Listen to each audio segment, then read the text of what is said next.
Hello friends, welcome to Prashant IAS. So friends, last class में हमने government of India act 1858 यानी कि भारत शासन अधिनियम 1858 और इंडियन काउंसिल एक्ट्स यानी कि भारतीय परिषद अधिनियमों के बारे में डिस्कस किया था। और इस क्लास से हम अपने डिस्कशन को गवर्नमेंट ऑफ इंडिया एक्ट 1909 यानी कि भारत शासन अधिनियम 1909 के साथ आगे बढ़ाएंगे। So friends, government of India act 1909 या भारत शासन अधिनियम 1909 को मॉर्ले मिंटो रिफॉर्म भी कहा जाता है या फिर मॉर्ले मिंटो सुधार भी कहा जाता है। तो क्यों कहा जाता है? सो फ्रेंड्स, उस वक्त लॉर्ड मॉर्ले भारत के सेक्रेटरी ऑफ स्टेट थे यानी कि भारत के राज्य सचिव थे, और लॉर्ड मिंटो भारत के governor general of India and viceroy थे यानी कि भारत के गवर्नर जनरल एवं वाइसरॉय थे। ओके फ्रेंड्स, लॉर्ड मॉर्ले बहुत ही उदार विचारों वाले व्यक्ति थे। लॉर्ड मॉर्ले भारत में प्रशासनिक सुधारों के समर्थक थे। वे चाहते थे कि भारत में प्रशासनिक सुधार होने चाहिए और उन्होंने अपनी रिपोर्ट ब्रिटेन के संसद को प्रस्तुत की और उनकी रिपोर्ट के आधार पर ब्रिटेन के संसद ने भारत शासन अधिनियम 1909 पारित किया। ओके सो फ्रेंड्स, क्या है इस भारत शासन अधिनियम 1909 के प्रावधान? सो हम देखते हैं एक एक करके। सो सबसे पहले केंद्रीय और प्रांतीय विधान परिषदों के आकार में वृद्धि कर दी गई। Okay means the size of central and provincial legislative councils was increased.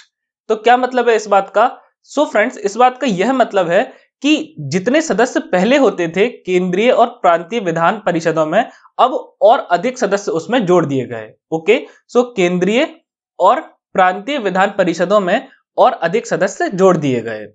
जैसे कि मैंने आपको 1892 के अधिनियम ने बताया था कि केंद्रीय विधान परिषद में अधिक से अधिक 16 सदस्य हो सकते थे, परंतु इस अधिनियम ने इस संख्या को बढ़ाकर 60 कर दिया, यानी कि अब केंद्रीय विधान परिषद में अधिक से अधिक 60 सदस्य हो सकते थे। ओके, परंतु फ्रेंड्स, अभी भी केंद्रीय विधान परिषद में आधिकारिक बहुमत ही था। तो क्या मतलब है इस बात का कि केंद्रीय विधान परिषद में ऑफिशियल मेजॉरिटी या आधिकारिक बहुमत था? सो फ्रेंड्स, मैंने आपको बताया था कि विधान परिषद में दो प्रकार के सदस्य होते थे। एक वो जो ब्रिटिश सरकार के अधिकारी थे, जैसे कि आईसीएस अफसर, ओके, यानी कि जो ब्रिटिश सरकार में काम कर रहे थे, और एक वे सदस्य जो ब्रिटिश सरकार के कर्मचारी नहीं थे, वे ब्रिटिश सरकार में काम नहीं कर रहे थे। ओके सो आधिकारिक सदस्य यानी कि ऐसे सदस्य जो ब्रिटिश सरकार में कार्य कर रहे थे। ओके सो फ्रेंड्स, इस अधिनियम के हिसाब से केंद्रीय विधान परिषद में आधिकारिक बहुमत था। सो इस बात का मतलब यह है कि जो सदस्य ब्रिटिश सरकार में काम कर रहे थे, जो सदस्य ब्रिटिश सरकार के अधिकारी थे, उनकी संख्या अधिक थी। ओके एवं जो सदस्य ब्रिटिश सरकार के अधिकारी नहीं थे, उन सदस्यों की संख्या कम थी। अब फ्रेंड्स, प्रोविंसेस या प्रांतों में भी विधान परिषदों के आकार में वृद्धि कर दी गई थी, यानी कि अब प्रांतीय विधान परिषदों में भी और अधिक मेंबर्स को जोड़ दिया गया था। लेकिन प्रांतीय विधान परिषदों में गैर आधिकारिक बहुमत था। ओके सो क्या मतलब है इस बात का? सो इस बात का यह मतलब है कि जो ब्रिटिश ईस्ट इंडिया कंपनी में काम करने वाले अधिकारी थे, उनकी संख्या कम थी प्रांतीय विधान परिषदों में। ओके, प्रांतीय विधान परिषदों में उन सदस्यों की संख्या कम थी जो ब्रिटिश सरकार में काम कर रहे थे, एवं उन सदस्यों की संख्या ज्यादा थी जो ब्रिटिश सरकार में काम नहीं कर रहे थे। ओके सो हम क्या कहेंगे कि गवर्नमेंट ऑफ इंडिया एक्ट 1909 के अकॉर्डिंग प्रोविंसेस में गैर आधिकारिक बहुमत था या फिर नॉन ऑफिशियल मेजोरिटी थी। ओके यानी कि उन सदस्यों की संख्या ज्यादा थी जो ब्रिटिश सरकार में काम नहीं कर रहे थे, और प्रांतों में उन सदस्यों की संख्या कम थी जो ब्रिटिश सरकार के साथ काम कर रहे थे। ओके, अब फ्रेंड्स, इस अधिनियम ने विधान परिषद की शक्ति एवं कार्यों में भी वृद्धि कर दी। Okay, this act increased the functions and powers of legislative council. Okay, यानी कि क्या हुआ कि जो विधान परिषद थे उनकी शक्तियों में वृद्धि कर दी गई। तो जैसे कि मैंने आपको 1892 के अधिनियम में बताया था कि विधान परिषद के सदस्य बजट पर प्रश्न नहीं पूछ सकते थे, विधान परिषद के सदस्य पूरक प्रश्न नहीं पूछ सकते थे, लेकिन 1909 के अधिनियम ने उनको बजट पर प्रश्न पूछने की शक्ति दे दी। 1909 के अधिनियम ने उनको पूरक प्रश्न पूछने की शक्ति दे दी। यानी कि अब विधान परिषद के सदस्य कार्यपालक परिषद के सदस्यों से, यानी कि एग्जीक्यूटिव काउंसिल या कार्यकारिणी परिषद के सदस्यों से बजट पर प्रश्न पूछ सकते थे। वे पूरक प्रश्न पूछ सकते थे, यानी कि उनके कार्यों में एवं उनकी शक्तियों में वृद्धि कर दी गई। ओके, नाउ फ्रेंड्स, इसके बाद इसका अगला प्रावधान क्या था? सो फ्रेंड्स, अभी तक क्या प्रैक्टिस थी कि जो वाइसरॉय की कार्यकारिणी परिषद थी, यानी कि एग्जीक्यूटिव काउंसिल थी, उसमें सिर्फ अंग्रेजों की नियुक्ति की जाती थी। ओके, उसमें भारतीय लोगों के लिए कोई भी स्थान नहीं था। लेकिन 1909 के अधिनियम ने वायसराय की कार्यकारी परिषद में भारतीयों की नियुक्ति प्रारंभ कर दी। ओके, यानी कि अब वायसराय की जो एग्जीक्यूटिव काउंसिल है, कार्यकारी परिषद है, उसमें भारतीयों को भी नियुक्त किया जाएगा। सो फ्रेंड्स, सत्येंद्र प्रसाद सिन्हा वे पहले भारतीय थे जो गवर्नर जनरल ऑफ इंडिया एवं वाइसरॉय की कार्यकारी परिषद के सदस्य बने। ओके, और ये लॉ मेंबर थे, यानी कि ये क्या थे? ये विधि सदस्य थे। ओके, अब देखते हैं कि और क्या प्रोविजंस थे इसके। So friends, this act provided for separate electorate for Muslims, यानी कि इस अधिनियम ने मुसलमानों के लिए अलग निर्वाचक मंडल की स्थापना की। तो क्या मतलब है इस बात का? सो इस बात का यह मतलब है कि अब सिर्फ मुस्लिम निर्वाचक ही मुस्लिम कैंडिडेट्स को वोट दे पाएंगे।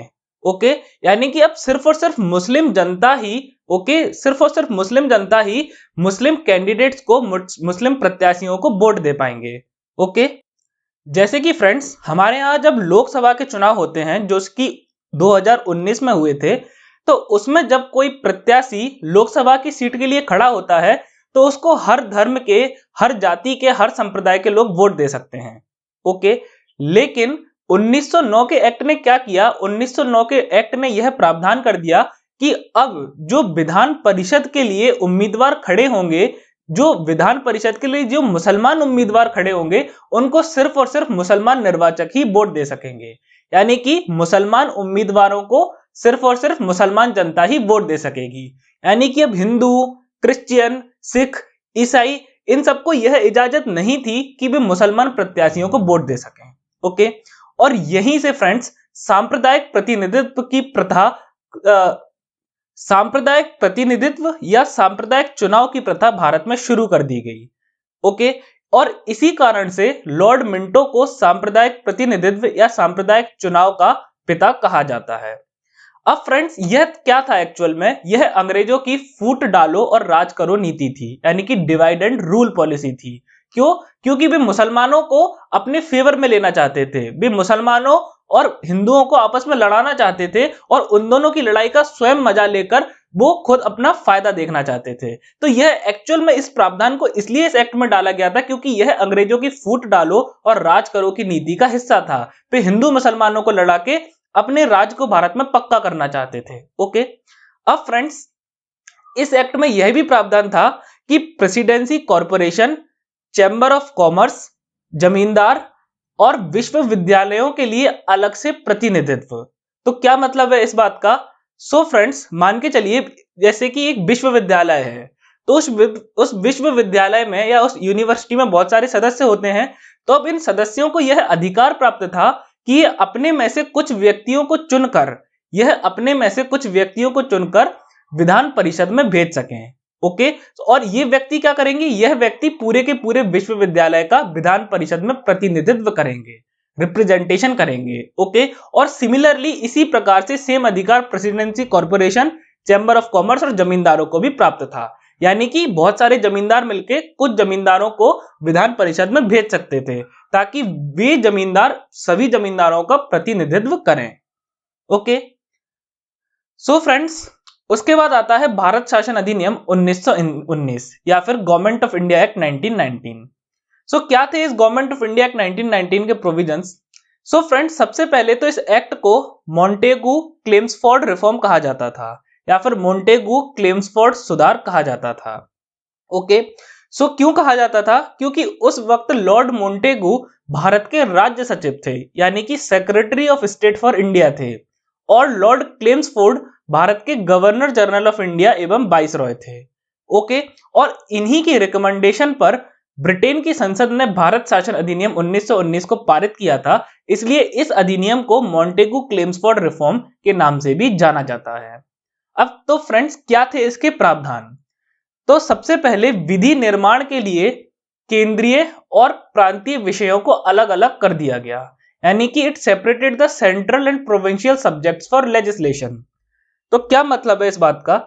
सो फ्रेंड्स, विधि निर्माण के लिए या फिर प्रशासन के लिए अलग अलग विषय होते हैं, जैसे कि देश की प्रतिरक्षा यानी कि डिफेंस, ओके, शिक्षा, खेती, सिंचाई, ओके, पुलिस। तो इस प्रकार से प्रशासन के अलग अलग कई विषय होते हैं। तो अब इन विषयों को अलग अलग कर दिया गया, यानी कि अब केंद्रीय विधान परिषद को अलग विषय दे दिए गए कि आप अब इन विषयों पर विधि बनाएंगे, एवं प्रांतीय विधान परिषदों को अलग विषय दे दिए गए कि आप इन विषयों पर विधि बनाएंगे। ठीक है, जैसे कि देश की प्रतिरक्षा यानी कि डिफेंस केंद्रीय विधान परिषद को दे दिया गया। तो अब जो केंद्रीय विधान परिषद है वो डिफेंस पर या देश की प्रतिरक्षा पर विधि बनाएगा।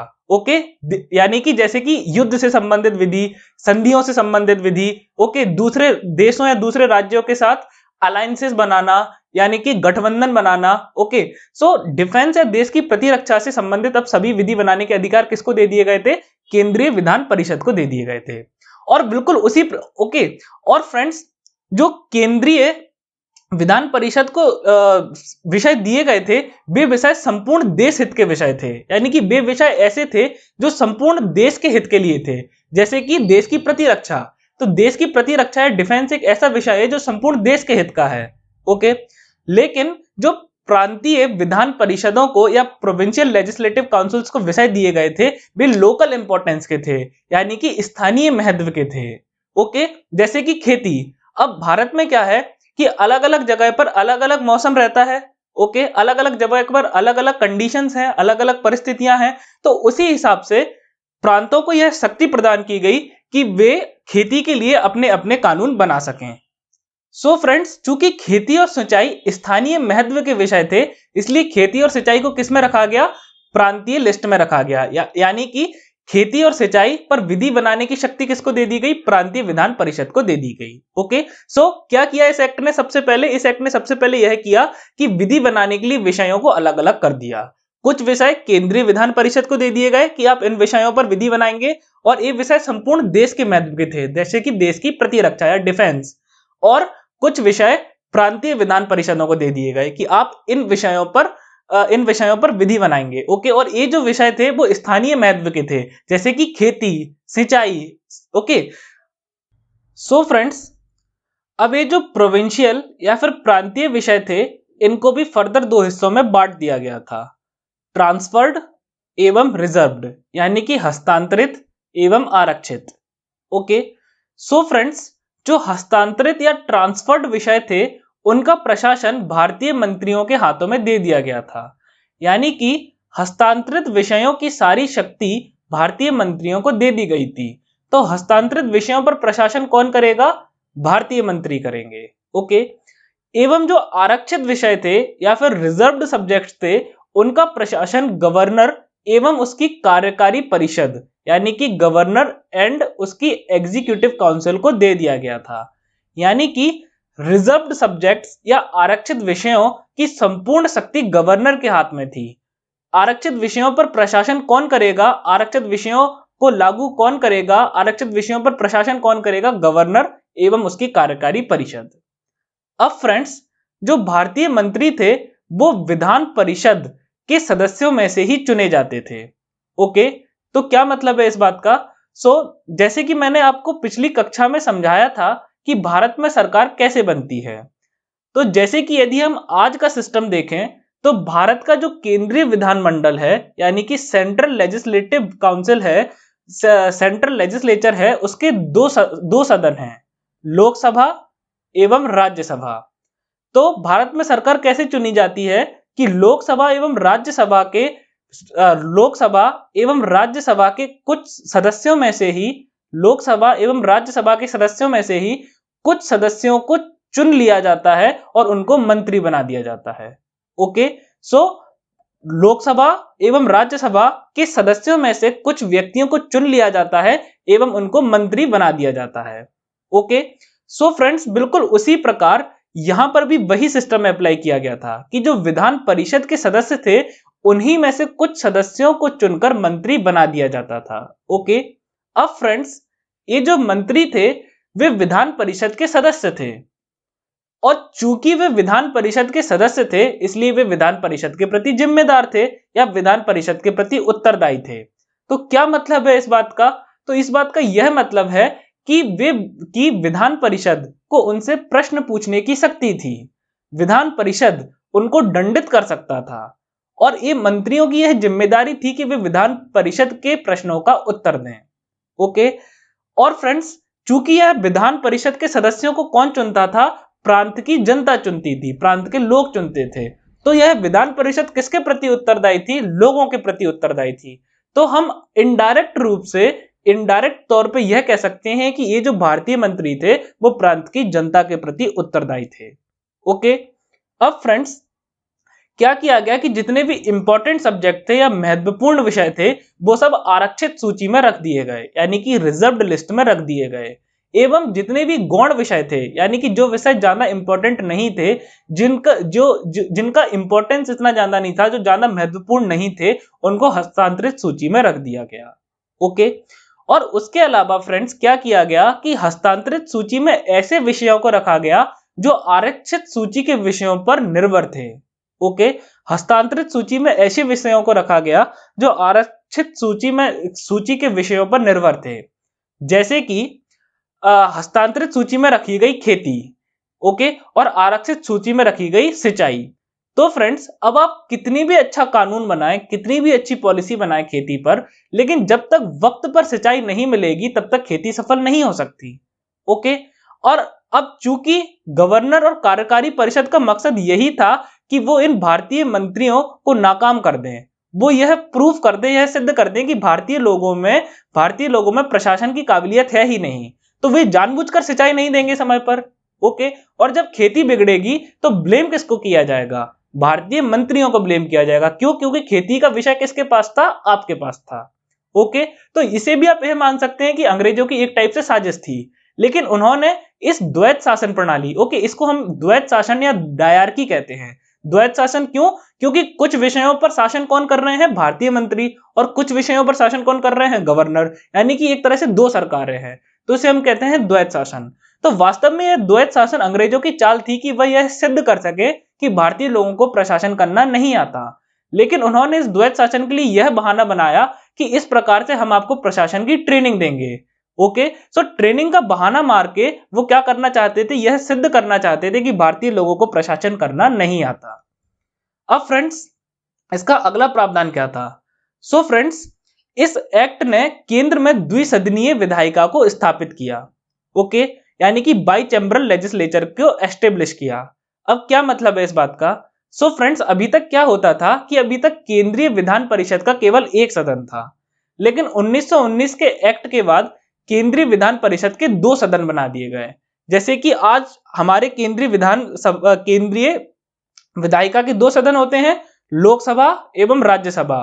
बिल्कुल उसी प्रकार 1919 के अधिनियम ने केंद्रीय विधायिका के या केंद्रीय विधान परिषद के दो सदन बना दिए। ओके, लोअर हाउस या निचले सदन को कहा जाता था लेजिस्लेटिव असेंबली या फिर विधानसभा।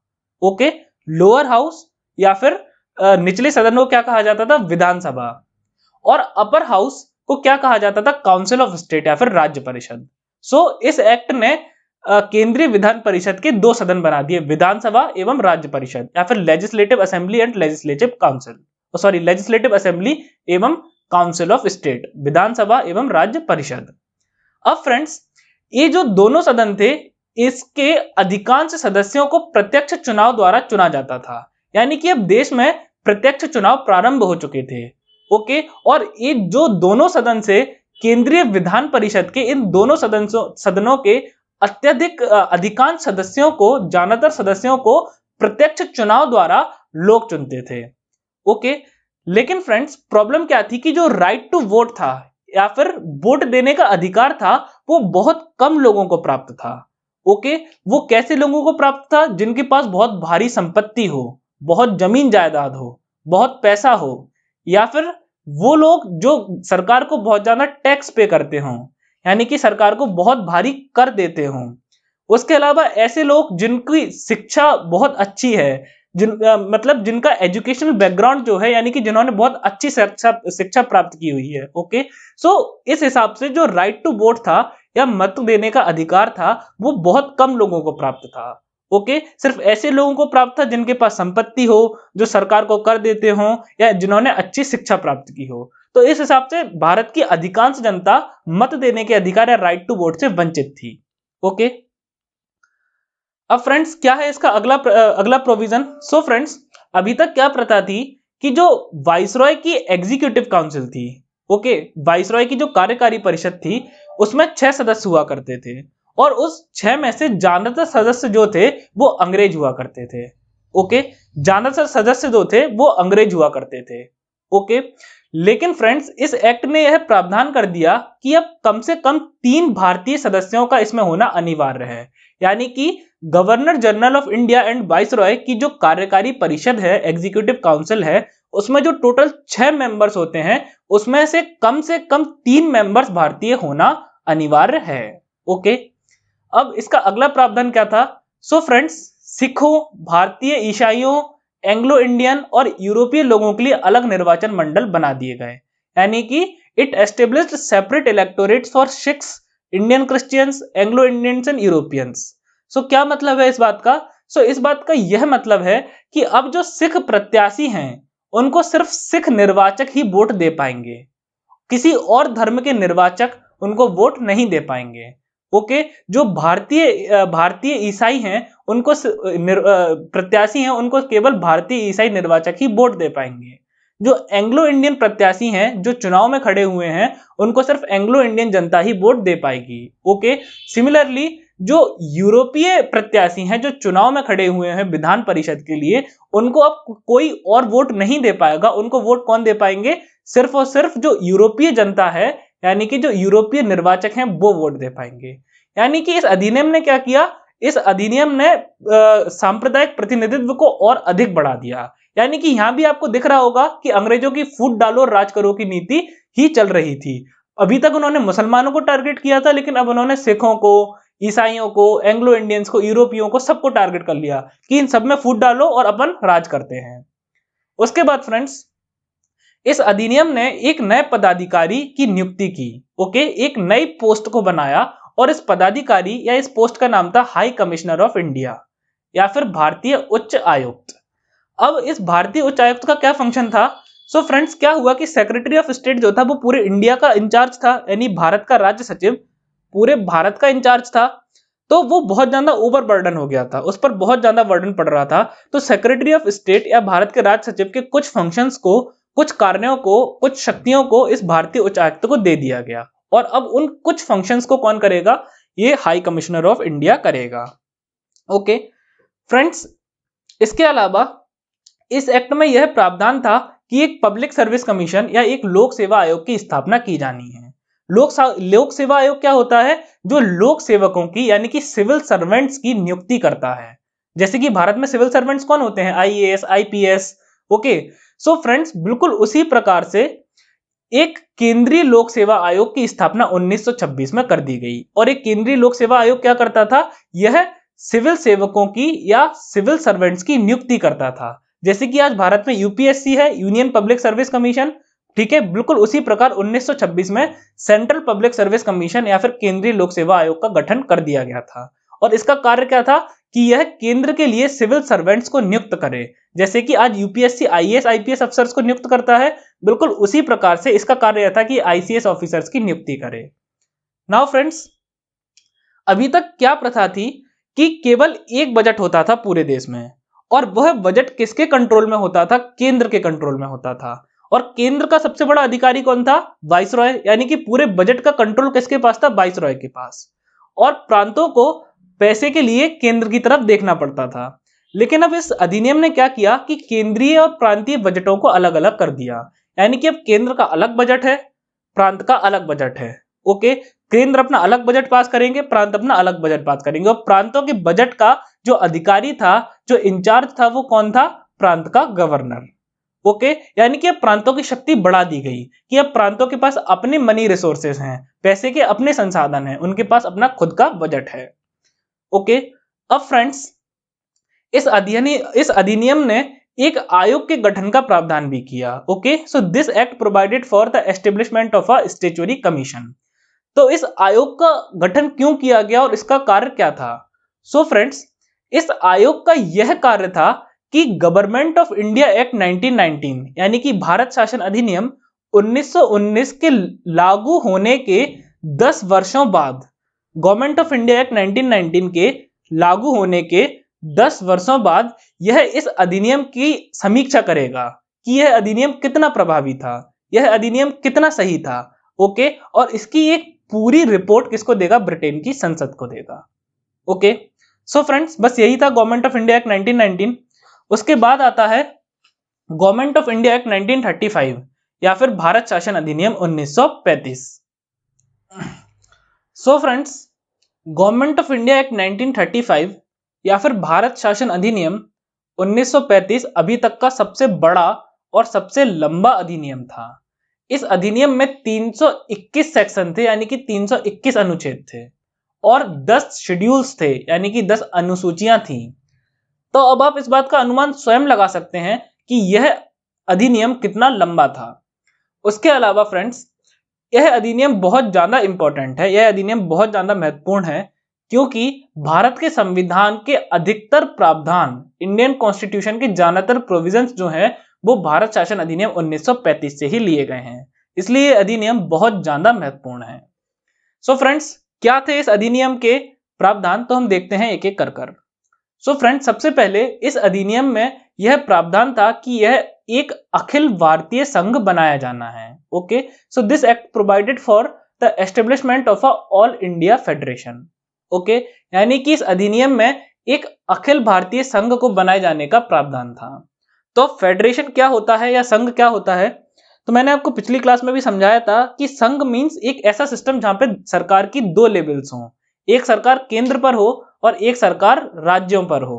ओके, और ये जो दोनों सरकारें हैं, इनके पास बराबर शक्तियां हों, कोई भी किसी के अधीन ना हो, कोई भी किसी से बड़ी ना हो, दोनों के पास बराबर बराबर शक्तियां हों, दोनों के पास अलग अलग विषय हों जिन पर वो क्या करे? कानून बनाए, जिन पर वो प्रशासन चलाए। ओके, और दोनों के पास बिल्कुल बराबर बराबर शक्तियां हों, तो इसे बोलते हैं फेडरेशन या संघ।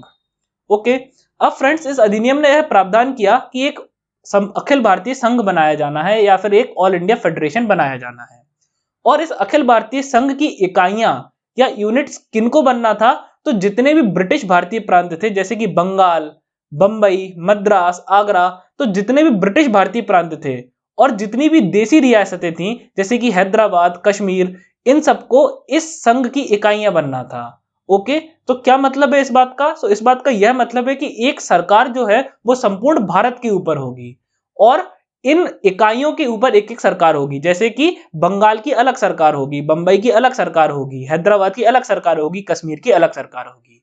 तो इस अधिनियम ने प्रावधान किया कि भारत को हम एक संघ बनाएंगे या फिर फेडरेशन बनाएंगे। लेकिन फ्रेंड्स, ये फेडरेशन या संघ कभी नहीं बन पाया क्योंकि जो प्रिंसली स्टेट्स थे या देसी रियासतें थीं, वो इसके लिए तैयार ही नहीं हुई। ओके, सो यह फेडरेशन या यह संघ कभी नहीं बन पाया। उसके अलावा इसका अगला प्रावधान क्या था? सो फ्रेंड्स, इस अधिनियम में शक्ति के विभाजन का प्रावधान था, यानी कि this act provided for the division of power, यानी कि अब केंद्र के और प्रांतों के बीच शक्तियों का विभाजन कर दिया गया और 3 सूचियां बनाई गई: फेडरल लिस्ट या फिर संघीय सूची, प्रोविंशियल लिस्ट या फिर प्रांतीय सूची, और कंकरेंट लिस्ट या फिर समवर्ती सूची। तो फेडरल लिस्ट या संघीय सूची में 59 सब्जेक्ट थे, प्रांतीय सूची में 54 सब्जेक्ट थे और समवर्ती सूची में 36 सब्जेक्ट थे। अब फ्रेंड्स, संघीय सूची केंद्र के लिए थी, यानी कि संघीय सूची में जितने भी विषय थे उन सब पर कानून कौन बनाएगा? उन सब पर केंद्रीय विधान परिषद कानून बनाएगी। और इन कानूनों का प्रशासन कौन करेगा? इन कानूनों का प्रशासन गवर्नर जनरल और वाइसरॉय करेगा। ओके, सो फ्रेंड्स, जो संघीय सूची थी, इन पर कानून बनाने की शक्ति किसको दी गई? केंद्रीय विधान परिषद को दी गई। और संघीय सूची में वे सब्जेक्ट रखे गए वे विषय रखे गए जो संपूर्ण भारत के महत्व के थे, जैसे कि देश की प्रतिरक्षा या फिर डिफेंस। ओके, सो डिफेंस पर अब कानून कौन बनाएगा? डिफेंस पर कानून कौन बनाएगा? देश की जो केंद्रीय विधान परिषद थी वो बनाएगी। ओके, अब फ्रेंड्स, प्रांतीय सूची पर प्रांत की विधान परिषदों को, प्रांतीय सूची के जितने भी विषय थे, मतलब प्रांतीय सूची में 54 विषय थे और इन 54 के 54 विषयों पर प्रांत की विधान परिषदों को कानून बनाने का अधिकार दिया गया। ओके, और इस सूची में उन विषयों को रखा गया जो लोकल इंपॉर्टेंस के थे, यानी कि जो जो स्थानीय महत्व के थे, जैसे कि खेती, सिंचाई, पुलिस, है ना, शांति व्यवस्था। तो इन सब पर कानून कौन बनाएगा? प्रांत की विधायी परिषद बनाएगी। ओके, अब फ्रेंड्स, अब एक सूची और थी जिसे कहते हैं समवर्ती सूची या फिर कंकरेंट लिस्ट। तो यह समवर्ती सूची क्या होती है? सो फ्रेंड्स, कुछ विषय ऐसे होते हैं जो वास्तव में होते तो लोकल इंपॉर्टेंस के हैं, यानी कि स्थानीय महत्व के, लेकिन उन विषयों पर सारे देश में एक समरूपता होना जरूरी होता है, यानी कि यूनिटी होना जरूरी होता है। ओके, कुछ विषय ऐसे होते हैं जो स्थानीय महत्व के होते हैं, लेकिन यदि संपूर्ण देश में उन विषयों पर यदि एक रूपता हो, समरूपता हो, तो बहुत बढ़िया होता है। ओके, सो फ्रेंड्स, इस समवर्ती सूची में ऐसे ही विषयों को शामिल किया गया था। और जैसे कि शादी विवाह से संबंधित चीजें, तो शादी विवाह से संबंधित चीजों पर कानून कौन बनाएगा? शादी विवाह से संबंधित चीजों पर जितने भी कानून बनेंगे उनको समवर्ती सूची में रखा गया। ओके, अब इस समवर्ती सूची पर कानून कौन बना सकता था? सो फ्रेंड्स, समवर्ती सूची पर केंद्रीय विधान परिषद भी कानून बना सकती थी और प्रांतीय विधान परिषद भी कानून बना सकती थी। ओके, यानी कि समवर्ती सूची यानी कि दोनों की कॉमन। ओके, सो समवर्ती सूची पर केंद्रीय विधान परिषद भी कानून बना सकती थी और प्रांतीय विधान परिषद भी कानून बना सकती थी। ओके, सो जैसे कि यदि हम यह बोलें कि जो शादी है, ओके, शादी क्या है? कंकरेंट लिस्ट का हिस्सा है, समवर्ती सूची का हिस्सा है। तो विवाह से संबंधित जितने भी कानून बनेंगे उन पर केंद्र की विधान परिषद भी कानून बना पाएगी और प्रांत की विधान परिषद भी कानून बना पाएगी। लेकिन फ्रेंड्स, यदि प्रांत की विधान परिषद के द्वारा बनाए हुए कानून और केंद्र की विधान परिषद द्वारा बनाए हुए कानून में यदि कोई झगड़ा हो जाता है, कोई कॉन्फ्लिक्ट हो जाती है, तो कौन जीतेगा? डेफिनेटली केंद्र का बनाया हुआ कानून जीतेगा। ओके, अब फ्रेंड्स, रेजिडुअल पावर्स वर वेस्टेड इन वाइसरॉय, यानी कि अवशिष्ट शक्तियां या फिर अवशिष्ट सूची वाइसरॉय में निहित थी। तो क्या मतलब है इस बात का? सो फ्रेंड्स, जब कोई भी संविधान बनाया जाता है या कोई भी कानून बनाया जाता है, तो उस वक्त कुछ ना कुछ विषय ऐसे छूट जाते हैं जो उस वक्त ना हो। जैसे कि इस बात को मैं आपको एक उदाहरण देके समझाता हूं।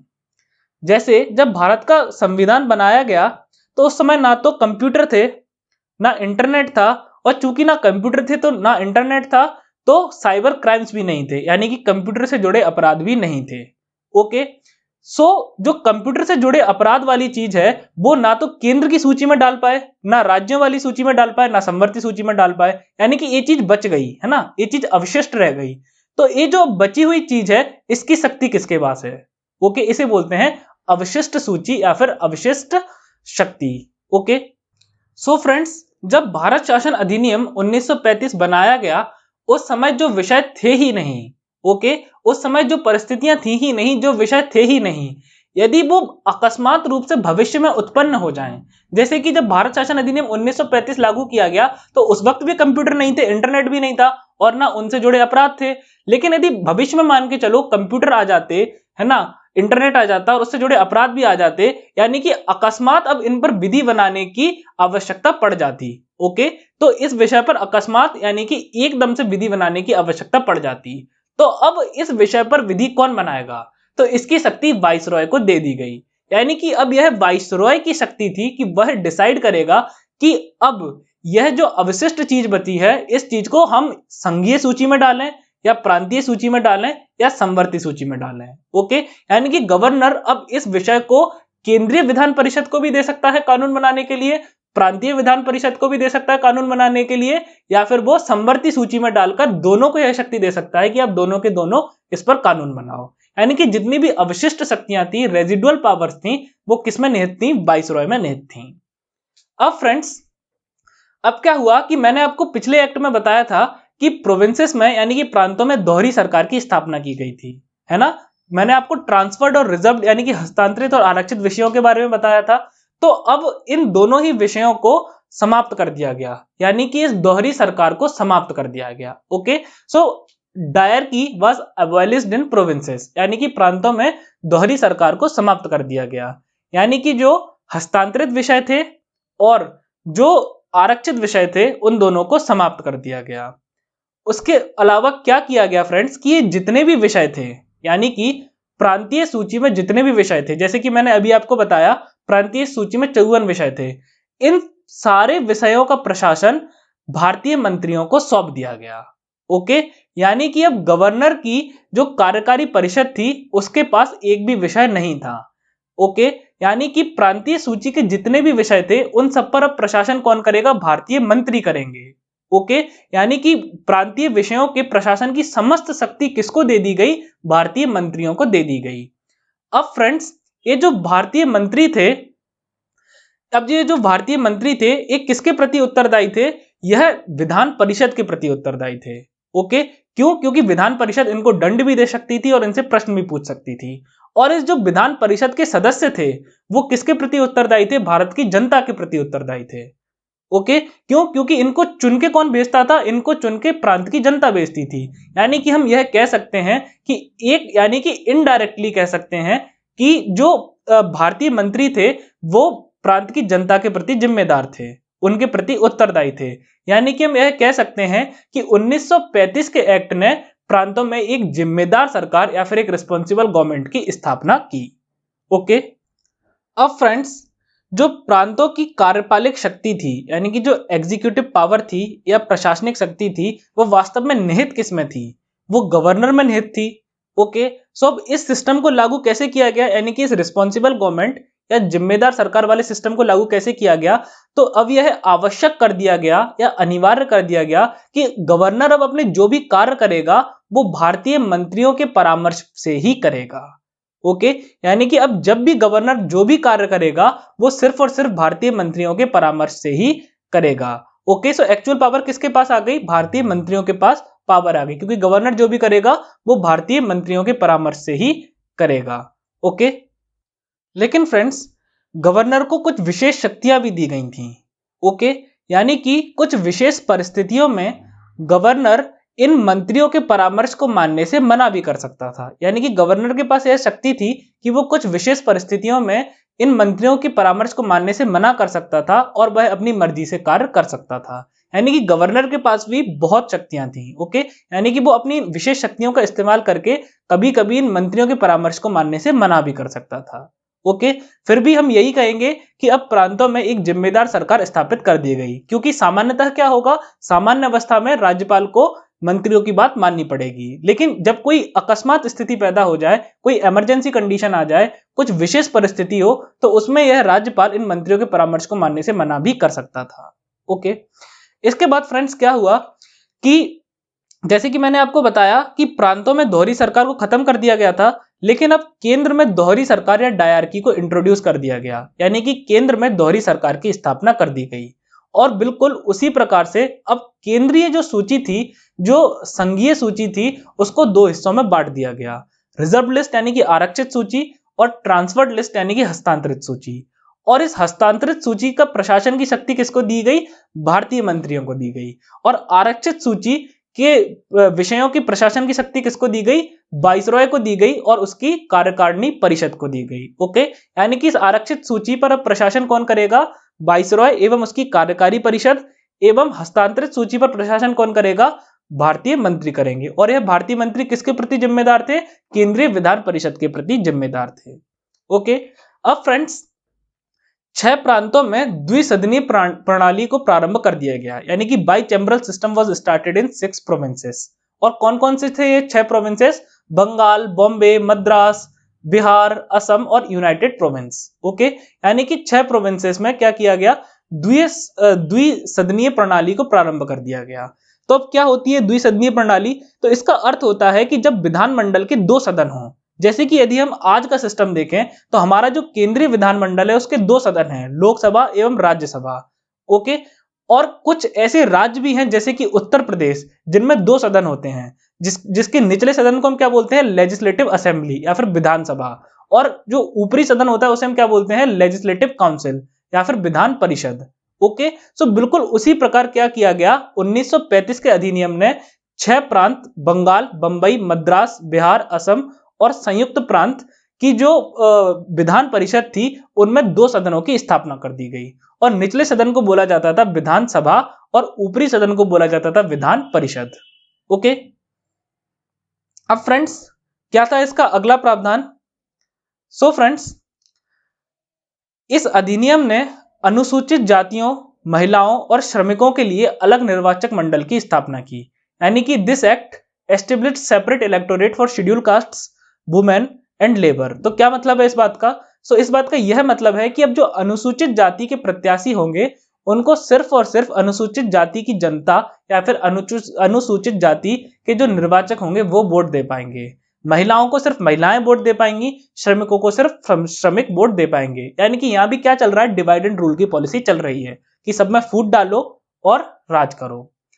अब अगला प्रावधान क्या था? सो फ्रेंड्स, तो जैसे कि मैंने आपको 1858 के अधिनियम में बताया था कि एक काउंसिल ऑफ इंडिया या भारतीय परिषद की स्थापना की गई थी, और इस भारतीय परिषद का कार्य क्या था कि यह secretary of state for India यानी कि भारतीय राज्य सचिव को सलाह दे, उसकी मदद करे।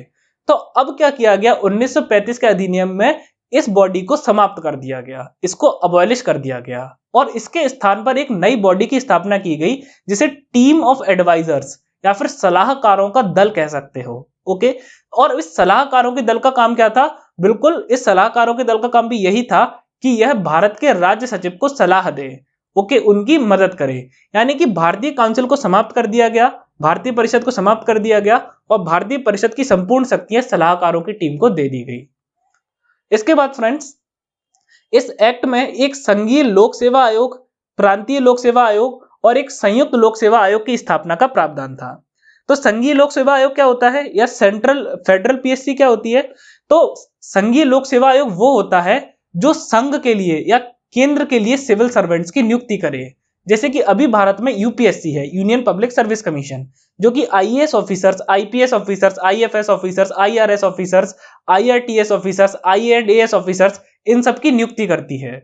बिल्कुल उसी प्रकार से एक संघीय लोक सेवा आयोग का गठन किया गया जो केंद्र के लिए सिविल सर्वेंट्स की नियुक्ति करेगा। ओके, उसके अलावा अलग अलग प्रांतों के लिए प्रांतीय लोक सेवा आयोगों का गठन किया गया। जैसे कि हमारे यहाँ भारत में अलग अलग राज्यों के अलग अलग लोक सेवा आयोग हैं। जैसे कि मध्य प्रदेश का है मध्य प्रदेश लोक सेवा आयोग, उत्तर प्रदेश लोक सेवा आयोग, बिहार लोक सेवा आयोग, छत्तीसगढ़ लोक सेवा आयोग, है ना। तो बिल्कुल उसी प्रकार से अलग अलग प्रांतों के लिए अलग अलग लोक सेवा आयोगों का गठन किया गया, और इनका कार्य क्या था कि जो प्रांतीय सिविल सर्वेंट्स हैं, प्रोविंशियल सिविल सर्वेंट्स हैं, इनकी नियुक्ति करें। अब जैसे कि आज के टाइम पे हमारे यहाँ प्रोविंशियल सिविल सर्वेंट्स कौन होते हैं? जैसे कि एसडीएम, तहसीलदार, डीएसपी, रेंजर्स, एसडीओपी, एसडीओ, ये सब जो है प्रांतीय सिविल सेवक होते हैं। तो प्रांतीय लोक सेवा आयोग का कार्य था कि वह प्रांत के लिए सिविल सर्वेंट्स की नियुक्ति करे। अब फ्रेंड्स, ज्वाइंट पीएससी या फिर संयुक्त लोक सेवा आयोग क्या होता है? तो मान के चलो दो छोटे छोटे राज्य हैं, अब एक ही लोक सेवा आयोग इन दोनों के लिए सिविल सर्वेंट्स को नियुक्त करने के लिए यदि सफिशिएंट है तो दोनों ही राज्यों पर एक लोक सेवा आयोग का गठन किया जाएगा, और यह लोक सेवा आयोग इन दोनों राज्यों के लिए, इन दोनों प्रांतों के लिए क्या करेगा? सिविल सर्वेंट्स की नियुक्ति करेगा। ओके, अब फ्रेंड्स, 1935 के अधिनियम में भारतीय रिजर्व बैंक की स्थापना का भी प्रावधान था। तो जो रिजर्व बैंक ऑफ इंडिया था उसकी स्थापना कब की गई? मतलब उसकी स्थापना 1935 के अधिनियम के तहत की गई थी। ओके, अब 1935 के अधिनियम में एक संघीय न्यायालय की स्थापना का भी प्रावधान था, या फिर एक फेडरल कोर्ट, और इस फेडरल कोर्ट को या संघीय न्यायालय को 1937 में स्थापित कर दिया गया। अब फ्रेंड्स, फेडरल कोर्ट क्या होता है? तो जैसे कि मैंने आपको शुरुआत में बताया था कि इस एक्ट का एम था कि यह भारत को एक फेडरेशन या संघ बना दे। ओके, सो अब चूंकि भारत को एक संघ बनाया जाना था तो इस संघ की अलग अलग यूनिट्स होती, यानी कि अलग अलग इकाइयां होती, और संघ की इकाइयां क्या क्या होती हैं? केंद्र एवं प्रांत, है ना, अलग अलग प्रांत। सो फ्रेंड्स, ये जो संघ की इकाइयां हैं इनके बीच मतभेद या झगड़ा भी हो सकता था। मान के चलो केंद्र और एक प्रांत के बीच झगड़ा हो गया, या दो प्रांतों के बीच झगड़ा हो गया, या 10 प्रांतों के बीच आपस में झगड़ा हो गया। ओके, तो अब इस झगड़े को कौन सुलझाएगा? इस बात को कौन, इनके बीच सुलह कौन कराएगा? तो इनके बीच सुलह कराने की जिम्मेदारी थी फेडरल कोर्ट की, यानी कि संघीय न्यायालय की। और संघीय न्यायालय का जो निर्णय होता है वो केंद्र पर भी लागू होता है और प्रांतों पर भी लागू होता है। ओके, इसके बाद फ्रेंड्स अभी तक क्या था कि बर्मा जो था वो भारत का हिस्सा था, लेकिन 1935 के अधिनियम ने बर्मा को भारत से अलग कर दिया। ओके, नाउ फ्रेंड्स उसके बाद क्या हुआ कि इस अधिनियम ने केंद्रीय एवं प्रांतीय विधायिकाओं का आकार और अधिक बढ़ा दिया, यानी कि अब केंद्रीय विधान परिषद और प्रांतीय विधान परिषद में और अधिक सदस्य जोड़ दिए गए। उसके अलावा मताधिकार का अधिकार जो था, यानी कि जो राइट टू वोट था, उसका दायरा बढ़ा दिया गया, मताधिकार के दायरे में वृद्धि कर दी गई।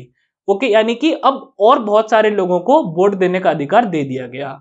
और 1935 के अधिनियम के बाद कम से कम 10% भारतीय जनता को वोट देने का अधिकार प्राप्त हो गया।